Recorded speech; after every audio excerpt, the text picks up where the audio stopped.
For more on the impact on soft commodities like maize and wheat, I'm now joined by Wandile Sihlobo, the Chief Economist at the Agricultural Business Chamber of South Africa. Mr. Sihlobo, a very good afternoon to you. Thank you so much for joining us. Welcome to you On Point. Good afternoon. Thanks for having me on. Now, in the short term, the sanctions, the Western nations imposed on Russia could result in a lot of already harvested grain staying in Russia, and perhaps military actions could disrupt trade routes on the Black Sea. Just how likely would that impact on the emerging market economies, in particular Africa? Yeah, that's something we are watching, and of course, one can only know as the events are beginning to unfold over the next couple of days or so. But in general, I think the key point to make is that Ukraine, as well as Russia, are important to Africa's agricultural condition. I mean, if you look at the products that we do get from these countries, wheat, maize, and sunflower oil are some of those important products, particularly for the North African part, and to an extent, if you think about the likes of Tanzania and so in the East Africa, those are the important markets.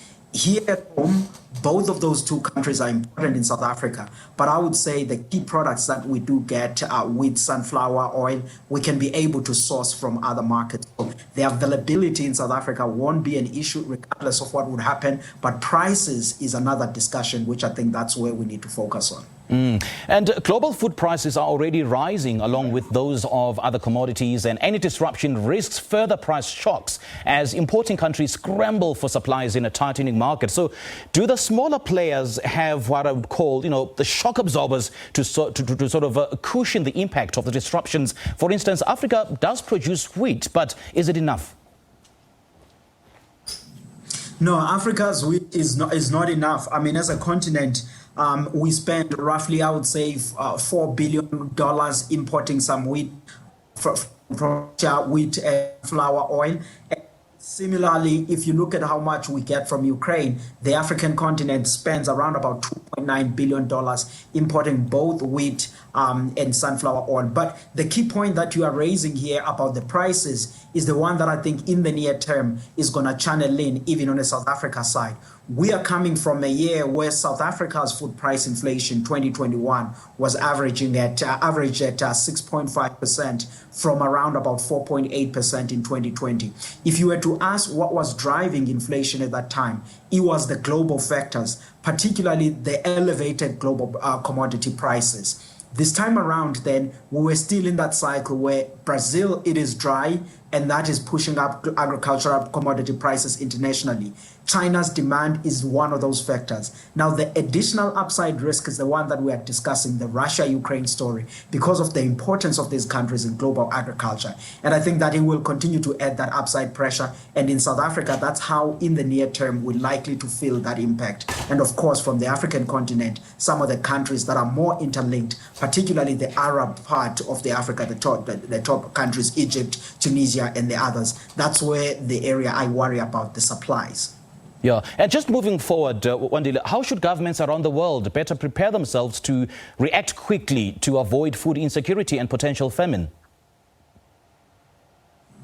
Yeah, I mean, I think the best way is what you perhaps maybe played at the start of this segment, where you were showing the United Nations intervening on trying to cool off the conditions. I would say that's the most tangible thing to say we should do that, because you must remember that in as far as the supplies of wheat, Russia makes up roughly nearly 30% of the global supply. That's Russia and Ukraine combined. If you look at, say, in their exports, what's their share? It's around about just north of 25%. So that's a lot of wheat that they send to the global market. In as far as maize, roughly 14% of global maize coming from there, and 60% of global sunflower oil coming from there. But of course, this conflict doesn't mean all of those stops, but it is one of the key risks.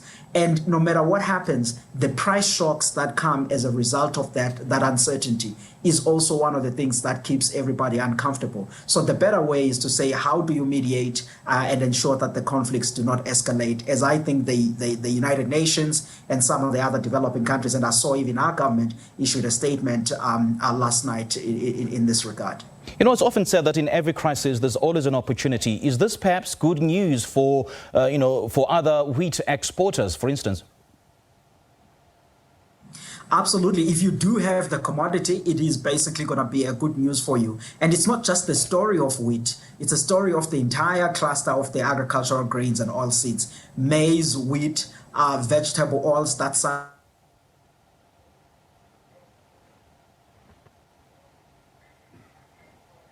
Wandile, we seem to be losing you.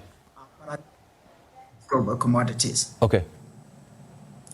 All right, we had lost you there for a second, but thank you so much for your time, Wandile. We do appreciate it. That was Wandile Sihlobo, the Chief Economist at the Agricultural Business Chamber of South Africa.